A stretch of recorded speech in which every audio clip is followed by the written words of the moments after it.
Cool. Well, I'll kick off the formal start of this program then. Yeah, so welcome to the second Q&A session for candidates seeking our DSA endorsement for our final round, thankfully, of 2022 endorsements. So we're joined today by Samantha Sencer-Mura, who's seeking our endorsement in the Minnesota House race in District 63A. And these Q&As are an opportunity for DSA members in the Twin Cities to ask questions of the candidate seeking our endorsement, and then consider the answers to those questions before our endorsement meeting on Saturday and the vote. So we don't need a quorum at this meeting or anything, but we'll edit the video, we'll put it up online, and then we'll send it out to members. And then we do need a 50-person attendance at our endorsement meeting on Saturday. And then the vote will happen electronically on emails after that. Yeah, so everyone's invited to come to our endorsement meeting as well, and generally give space for candidates to say a few words at the start, and then we would ask you to leave so we can discuss the endorsement itself. And we have a endorsement process, which I'll put in the chat. I think everyone knows what it is, but yeah, okay. Sort of gives our overview of what's going on. And I guess any questions about the endorsement process, or what that looks like after today? I don't think so. I guess when can candidates expect to hear back about the endorsement? Yeah, read the timeline. We will do the votes next week after the endorsement meeting on Saturday is over. So voting ends on the 30th. I don't know if we would get the results that day, but I would say by the 3rd of October. So pretty quick. Great. We're trying to do this as fast as possible because there's a deadline approaching for all of this for sure. Yeah. Great. I don't think any other questions. Cool. Well, I guess, Samantha, do you just want to give a quick introduction of yourself then?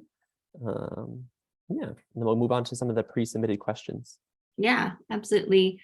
So my name is Samantha Sencer-Mura.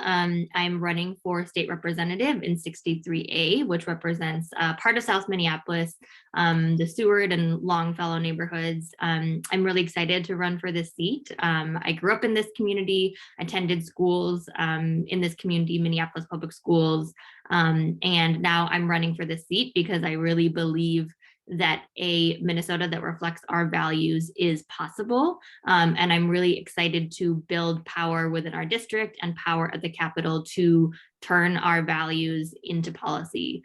I'm really excited to be here talking to DSA because over the last few years of getting involved in local organizing and local politics here, I've just been really impressed by the power that DSA is building, both in the electoral space and in the organizing space. And I came to kind of learn about DSA really through candidates that I really admired who I think did a great job of really building broad coalitions of support and building campaigns based on values and real wins for working people in Minneapolis. And so I would be honored to receive the endorsement of DSA. I got into this race because, as I said, I'm from this community. I really love this community and I really want better for the people in this community. One issue that is really important to me is how do we support and serve the young people in our community? I was a Minneapolis public school student. I attended South High School. And from my own experience there, I saw the way that students of color and white students were having a really different experience and different outcomes within our education system. Even within the schools that I went to, I saw the way that students of color were marginalized and often just not represented in the school in ways that really led to disengagement.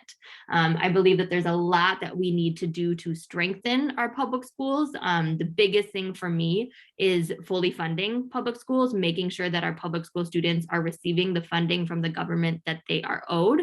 Specifically, some of our most marginalized and vulnerable students, our English language learner students, our special education students. I really became interested in the state legislature after understanding the role that the state was playing in terms of education funding and really creating the conditions for what was possible within Minneapolis public schools. You know, as someone who for 5 years, I was the executive director of a nonprofit called 826 MSP that provided free in-school and out-of-school writing programs to students in the Twin Cities, partnering with a lot of public schools during that time. And, you know, what I saw was that what was possible within Minneapolis public schools, what was possible in terms of decision making from the school board, was really limited by the decisions that were being made at the state legislature. And I think there's a lot of abundance within our state. There's a lot of resources that, especially when you're working within Minneapolis public schools and you're so under-resourced and there's so much scarcity, it's really hard to remember that. But at a time when we, you know, this spring, we had a $9 billion surplus as a state, and we had teachers and education support professionals, people that we know are the heart of our schools, people that keep our schools together, out on the streets and out on the picket line, asking for really reasonable things that I think most members of our community, and I know this because it comes up when I'm talking to people on the doors, most people in our community would agree, like, yes, absolutely. The people that are serving our young people, especially the people that have been serving them over the last incredibly hard years, should be making a living wage. I think that's something that almost everyone here in Minneapolis can agree on. And there's no reason that we can't do it when we do have resources at the state capitol. So that was one of the issues that brought me into this race. Another issue that is really important to me is just how do we support working families? I'm a new mom. I gave birth a little over a year ago to my son, Tadashi. And from that experience, you know, I saw firsthand the way that we are just not putting policies in place that actually support people to have families and to be able to enjoy being with their families and to be able to enjoy their life. You know, I had kind of like a risky pregnancy. So I gave birth 5 weeks early, and then had to have my son, who was in the NICU for 2.5 weeks. And at that time, navigating the system was only, you know, made harder by the choices of our government to really not show up for families. You know, so I had to, I was lucky to be able to have, you know, paid leave from my work. And so I was able to spend time with my son in the NICU. I was able to support him to try to learn to feed, to support him in trying to really learn to stay alive at that time. And what I saw was that a lot of other parents did not have that opportunity. They couldn't take the time off work to be with their young people at this extremely critical time. And that's just one example, you know, of the government not showing up for people in the ways that it needs to, in the ways that it should. I believe that government, you know, is how we collectively can solve problems and do things together that we can't individually do on our own. And I believe that we need to build social safety net and social systems that do that. And that's really how I've come to believe in the principles and the values of democratic socialism and what I see democratic socialists really working for. So those are a couple things that I'm really passionate about, and excited to be here today and answer, you know, other questions that people may have. Awesome. Yeah, so we're gonna do some pre-submitted questions first, and then I guess we'll open up to questions from Kip. Yeah, so are you a member of Twin Cities DSA? No, I am not. So, you know, I became interested in DSA a few years ago, I would say largely just through candidates and leaders that I admired, first at the national level with Bernie Sanders and Alexandria Ocasio-Cortez, and then really became more interested in DSA last city election cycle, because the candidates that I felt most excited about, most aligned with, were connected to DSA, were running on a DSA platform, were running, you know, in a coalition with DSA. I was the campaign manager for Margarita Ortega's campaign for city council. And I know that she had been involved with DSA and had, you know, been really passionate about kind of building a platform with the DSA principles. And then I was also supporting Sheila Najad's campaign for mayor of Minneapolis, and then kind of just admiring a few other campaigns, and was really excited, you know, at a time last November where a lot of the things that I had been working on, you know, didn't, the outcome was not what I wanted to, you know, see that we had 3 city council candidates elected in Minneapolis who were part of the DSA. And so that's when I kind of became interested. I attended a couple of DSA meetings online just to kind of learn more.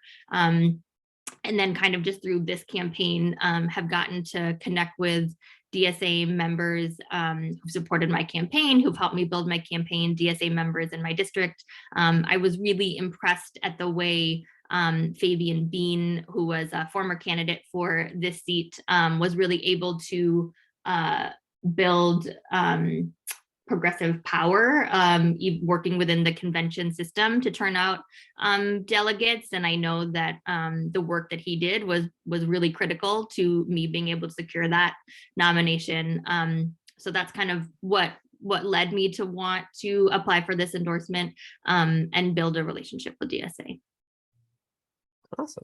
Yeah, and then if you were endorsed by DSA, would you publicly identify as an endorsed candidate of DSA? Yes, absolutely. Like I said, I've been really impressed with the power that DSA has been building within Minneapolis, and I do think there is room to continue to build power at the state legislature. I believe that there is currently one DSA endorsed state representative, but I definitely, think there could be more. And I think that there are, representatives that I've had the chance to meet with and start to build relationships with that I think could be really aligned. And I think part of it is, just awareness building about DSA as an organization, the work that you all are doing. I think, me as a candidate can support that by, openly, sharing this endorsement and publicly aligning myself with DSA and the principles of democratic socialism.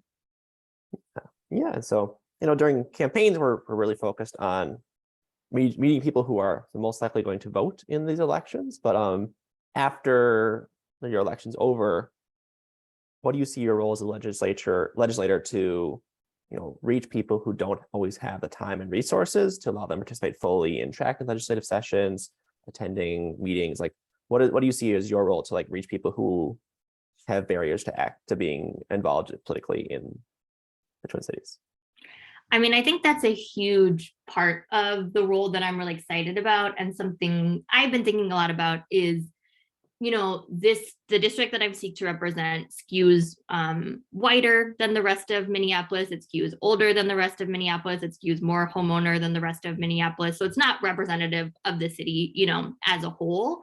And within that, we have a district, that has some of the highest rates of voting. I think it's usually us and another district that have the highest turnout rates in the state. And then additionally, something that I learned about the previous representative that had this office is that he had the highest rate of constituent contact and constituent engagement, which means that there are people are very used to in this district reaching out, having a representative that they can connect with, having a representative that listens to them, that communicates with them. But we know that that's not representative of who the district is as a whole, right? And so I think about, what does it mean to represent a district that has some people who are very used to government being responsive and working for them, and then also, have communities in our district that have been disenfranchised by government, that are distrustful of government. And so I think that really we need to be putting all of our resources into bringing more people into the process. Something that, I'm really committed to is trying to reach out to new voters in the area. We've had a lot of new apartment buildings, a lot of new development. And so we have new folks in the district that need to be brought in. We also have, cultural communities that need to be brought into the process, where it's going to take time. It's going to take relationship building. But I'm really committed to that because I really believe that we need to bring new people to the policy making table, and we need to push back on some of the people that have traditionally had power within our district. So I see that, by doing a few things, I think, obviously keeping up that kind of constituent responsiveness is something I'm committed to. But I know that to bring new people in, it's not just being responsive to the people that come to you, right? It's about actually doing outreach and being really present in the community. So, hosting events in some of the large apartment buildings that we have, hosting community events specifically about issues that the community is concerned about and bringing up. I think continuing conversations about public safety, and being a representative shows up to those conversations is really important. I think talking to community members and talking to families specifically about the role that the state plays in education is incredibly important. I think the strike that we had in the spring, I think helped, shine a light a lot about the power of our school board, the power of the superintendent, some of the kind of tensions and what's at stake in MPS. But I do think that there's a way to shine light on the role that the state plays in that. And so I would want to be in dialogue with community members about that. And then I think just continuing to try to build relationships with groups like DSA that are aligned, that are building power within the district, not just having a relationship for an endorsement, but having a relationship for ongoing accountability. I think that that's incredibly important. Yeah, and I guess that's a great segue into the next question, because something we have been talking about a lot is we've been figuring out what our endorsement processes for DSA look like these last few years. Is like also what do we do with people, like what's our relationship after someone gets elected. And so from the legislative side, what would you see your relationship with organizations that endorsed you being after the election? Yeah, I mean, I think, ongoing communication, ongoing meetings. I think it's helpful when, organizations can kind of get a cohesive policy ask or get a cohesive vision for what they're asking for. I've been impressed by the way that I see DSA showing up around kind of like issues of rent control, issues of like things like supporting, the East Phillips urban farm. I wonder, and I don't know all about like your policy and advocacy process, but I wonder about, potentially like choosing a few issues at the state level, that DSA really wants to advocate for, be in coalition with others around, and really hold elected officials that you endorse accountable for. I think maybe kind of that like coherent messaging about a couple issues, I think is maybe a way to build more power even after the endorsement cycle. Mm-hmm. Yeah. And then what are your thoughts on the role of nonprofits in Minnesota politics?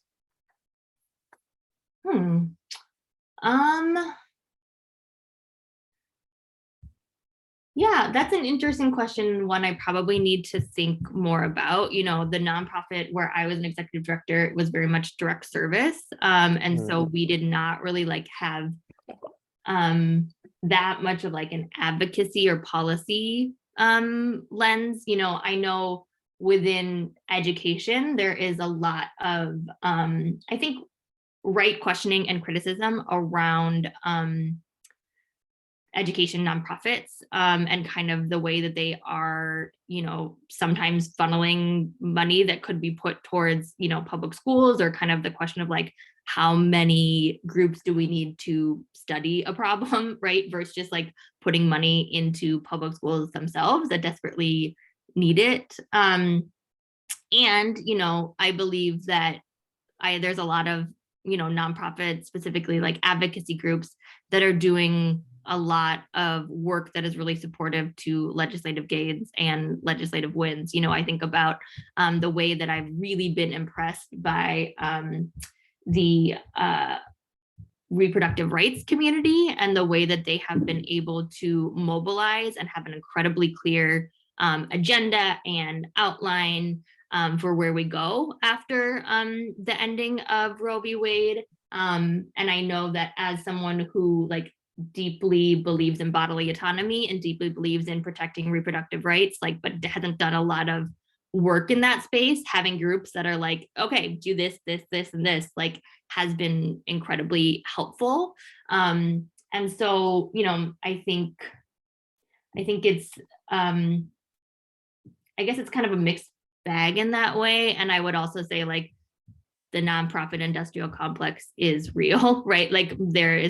We know where philanthropy money comes from. It often comes from the very systems that nonprofits are trying to kind of piecemeal work out a solution to end. And so nonprofits are connected very much to a capitalist system that is not serving the majority of people. And I think that there are community groups that are doing good work. I think both of those things are true. Mhm. Cool. Yeah. So now we have 3 questions that were referring to specific things you wrote in your questionnaire.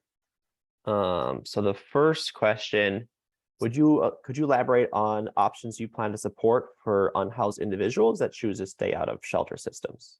Yeah. I mean, I've been trying to kind of understand that the role that the state can play in this, because as a local person who's been trying to support encampments and trying to support some of the organizing and work around encampments, I know that kind of one of the questions is like, who has jurisdiction, right? I mean, I think we saw in 2020, the park board stepped in to create some policies and the city stepped in to create some policies. So I look to Aisha Gomez as one of the leaders around housing and supporting folks in encampments. I know that she has done work around just trying to ensure that we get some regulation and uniformity for how cities are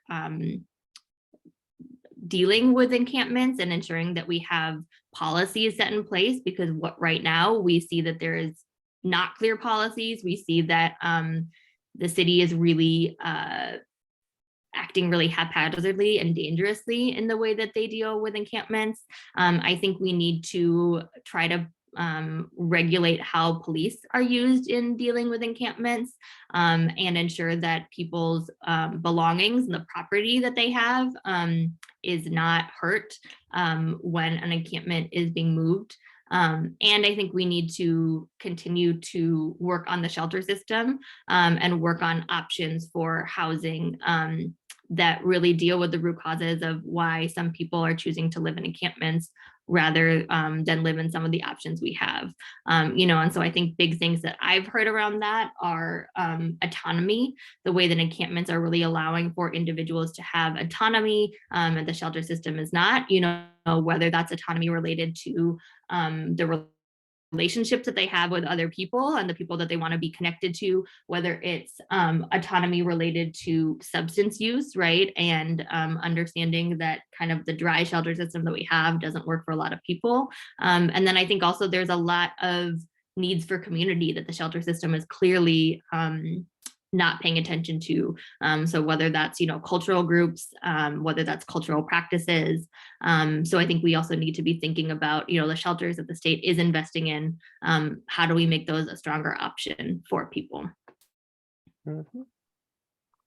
Yeah, and then on police demilitarization, what are some specific actions you would be looking to pass? Yeah. I think we really need to, on the demilitarization piece, be really checking the state on the way that they utilize the National Guard in future situations. I was really against Operation Safety Net and the way that the National Guard was utilized after the murder of Dante Wright.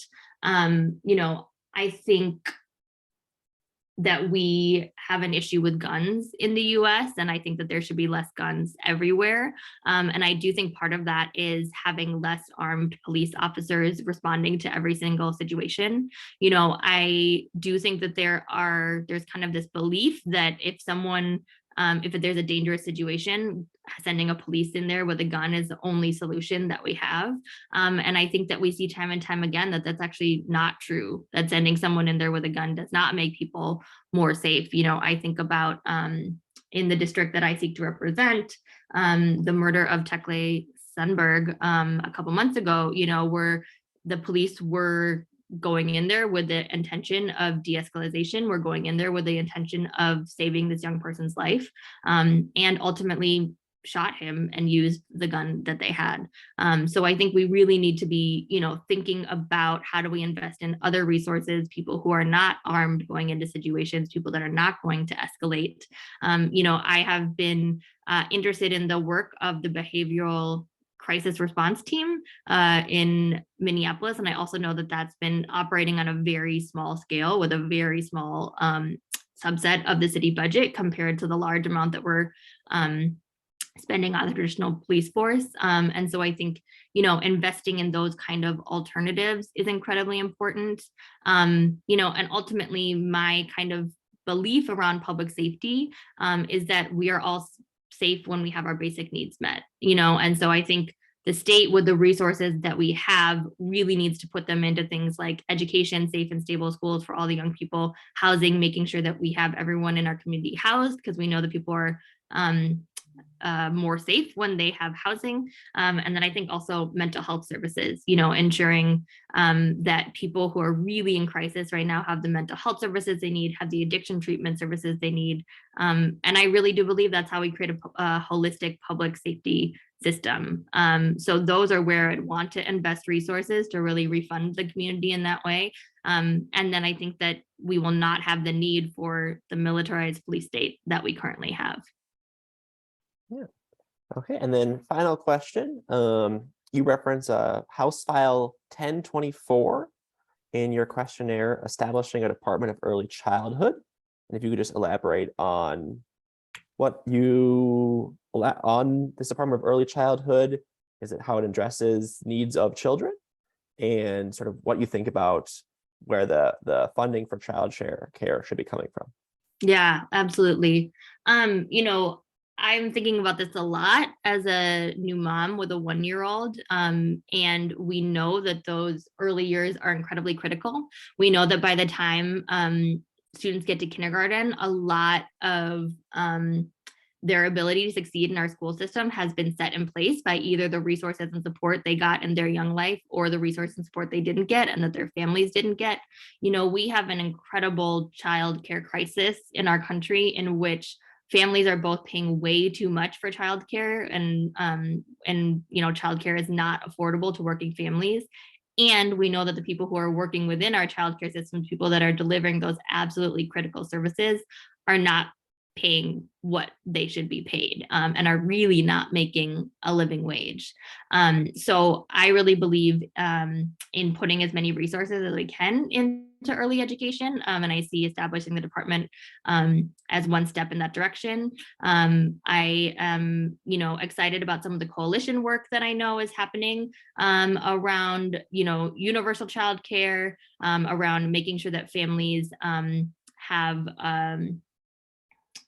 credits or support in paying for childcare, and then also making sure that people who are working in those facilities are paid more than a living wage, right? I think, moving towards ensuring that at the very least they're paid just as much as a starting teacher, because we know that that work is, equally important, while also knowing that all of our teachers starting out should be paid more as well.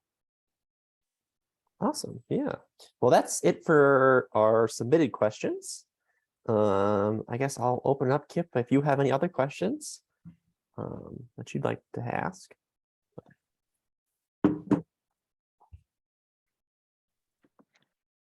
A couple of questions and just a couple of comments as well. I'm really glad to hear you talking about what can be done at the state level around funding education for Minneapolis public schools, because that's really going to be the next big fight for MFT. And having somebody at the state capitol who is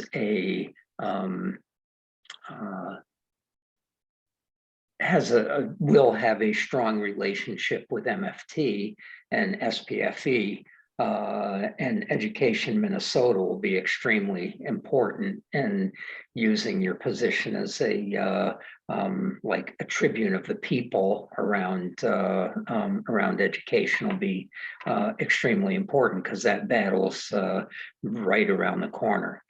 So I guess have you, the question around that would be,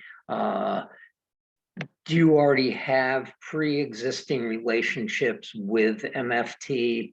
Or, DSA has a pretty substantial number of educators and staff, et cetera, at MFT. So we can, have a strong coalition with you around that. So question is, what kind of relationship do you have with MFT already? Yeah, I would say that I have a fairly strong relationship, and I would also love to have a stronger relationship. Through my nonprofit work, one of the main partners that I worked with in building out programming at South High School was Mary Manor, who's a union steward from South High and was on part of the negotiating team.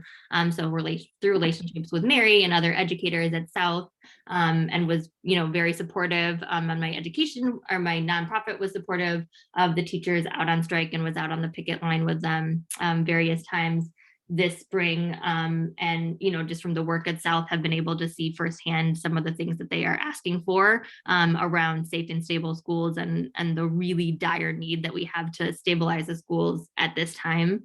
And I would love to develop more of a relationship with MFT. I ran into Greta Callahan at the nurses strike last week, and I'm trying to get a meeting with her. But any way that DSA can support me in building those relationships would be really welcomed. And I'm really glad to hear that in terms of kind of MFT's vision, that the next big thing is talking about funding at the state, because I know that I did hear some questions during the strike last year around there's a lot of focus on the contract, there's a lot of focus on the school board, but like we need to also be looking at this behind the school board, like what is the state doing. And so I'm excited to hear that that's part of the work. I would say, just from my conversations at the doors with families in our neighborhood, I don't think there's an awareness of the huge role that the state is playing in terms of education funding. I think the state kind of gets away as being this kind of like invisible actor around education funding, and really I think it is up to the school board to think about, with the resources that MPS has, with kind of the slice of the pie that they have, how do we, best serve students with those resources? But ultimately, like, the state is the actor that is choosing how big a slice of the pie they have. And, ultimately they have just been defunding Minneapolis public schools for years. And, I really am hearing from people that really understand the situation, from MFT members, from some of the school board members, especially the MFT endorsed school board candidates, like just what a critical moment we are in for MPS, and what really scary outcomes could be if we don't, really step up to support the school district. Like I said, I'm a Minneapolis public school student. I have been working with Minneapolis public schools for years. I'm a future Minneapolis public schools parent. I guess my son has already been involved in some early childhood, so kind of a current MPS student. I'm just deeply committed to making sure that this school district stands to serve students for future generations. I believe that, public schools are one of the only systems that can't turn people away. And so I think we need to do everything we can to strengthen them. Then the other sort of question that I have is, and I at this point, I want to apologize to you for DSA's tardiness around endorsing you. I know Luke is the new political action coordinator for DSA, and that's one of the things we really want to take a look at, is making sure that we actually endorse candidates in a timely manner and in a way that can support them. So apologies for that. But then on accountability, I'm happy to hear what you've said about accountability. And I think, again, in general, we've done a poor job, like with the 3 city council members who are also DSA members, in terms of meeting with them regularly, supporting them, having a clear idea programmatically of what our top priorities are. So we will be doing a better job on that as well.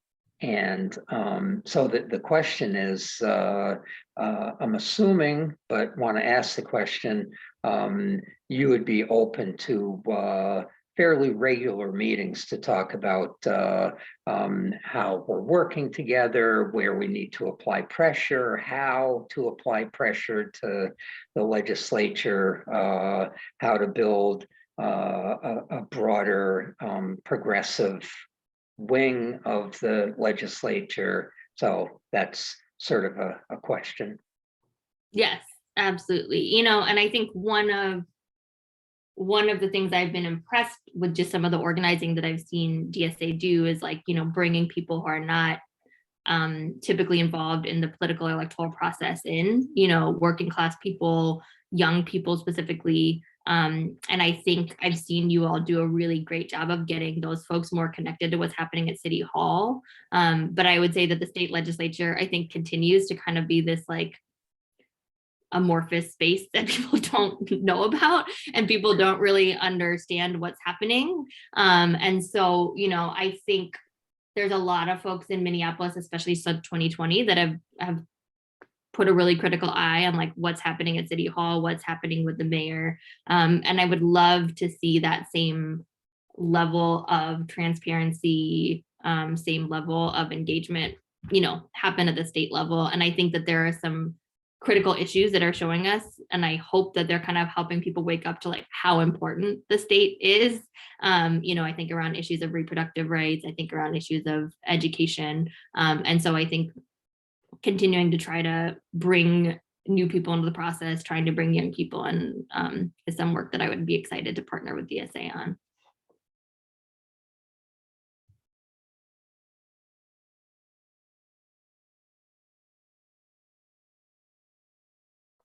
Cool. I guess any final questions then that you have for us that Kip, you have for Samantha?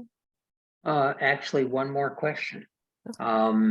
So again, I agree with you that part of what we need to do, and we're sort of talking about this around City Council in Minneapolis and St. Paul, is what are the 3 to 5 issues that we really want to be focusing on, and for both St. Paul and Minneapolis?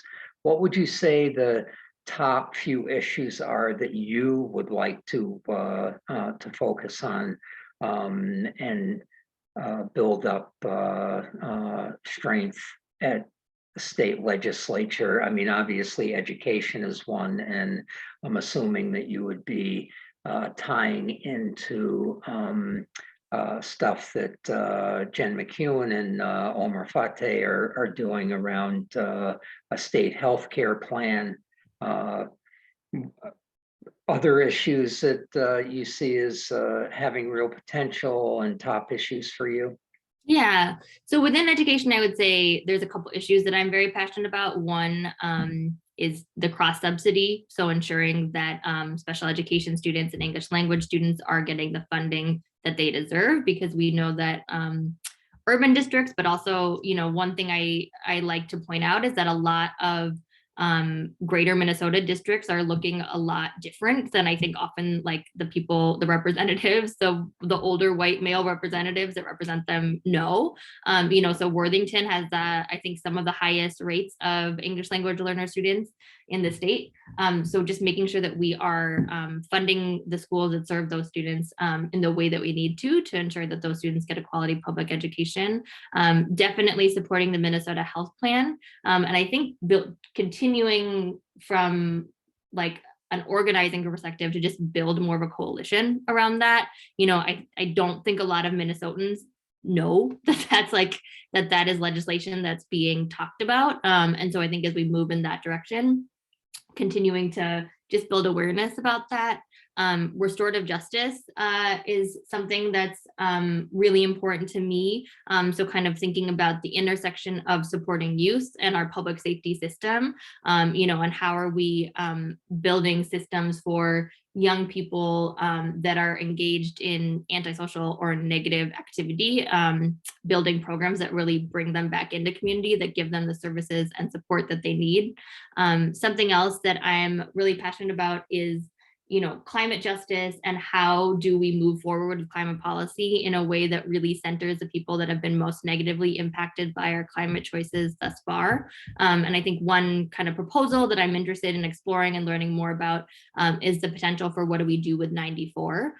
So 94, as I understand it, has to be redone in some way. And there's kind of lots of different proposals on the table, ranging from expanding to add more highway lanes. And then, you know, on the other side, there's the Twin Cities Boulevard, which is a proposal put forward by Our Streets that I'm really excited about, which, you know, aims to no longer have it be a highway and turn it into a boulevard, a street. And, you know, I'm excited by that for a few reasons. I think, you know, one is the research that came out that shows that about 25% of people who live off of 94 that are most damaged by the pollution from 94 actually don't own a car. And so they're not using it as a highway. And so I think of a chance to invest in public transportation in that area that actually serves people in that community while, you know, not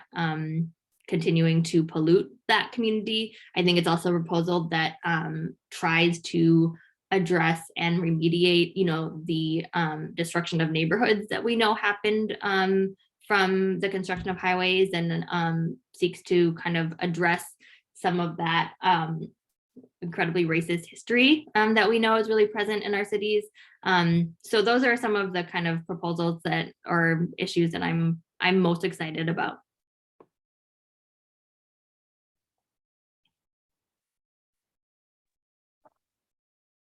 Awesome. Kip, anything else? No, I think I've kind of worn Samantha out with my questions, but I'm happy to have this discussion. So very good. Cool. Well, thank you so much for joining us today, Samantha. And we look forward to voting on your endorsement next week. So fingers crossed. Can I ask you all a question before we Yeah. go?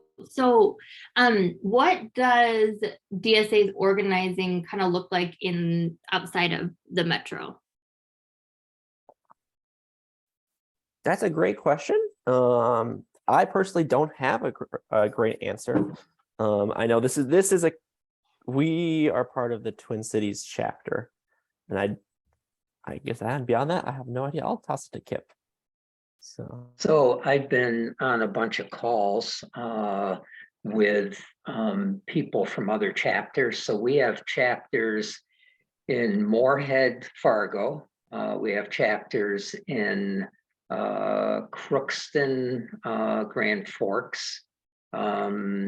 We have a chapter in Bemidji, one in Duluth, one in Northfield, and one down around, God, what's the name of the, Winona? And I think we're about to have one in Rochester. But we've got a lot of work to do in terms of kind of strengthening those chapters, because as you can imagine, it's if you have a 40-person chapter in Bemidji or Brainerd, it can be difficult to sustain that. It's certainly a lot more difficult to sustain than a chapter of 1,200 in the Twin Cities, which is difficult enough. So we do have some strength around the state. I would say, obviously, Duluth is the second strongest place, and Jen McEwen's up there as a representative and DSA endorsed elected.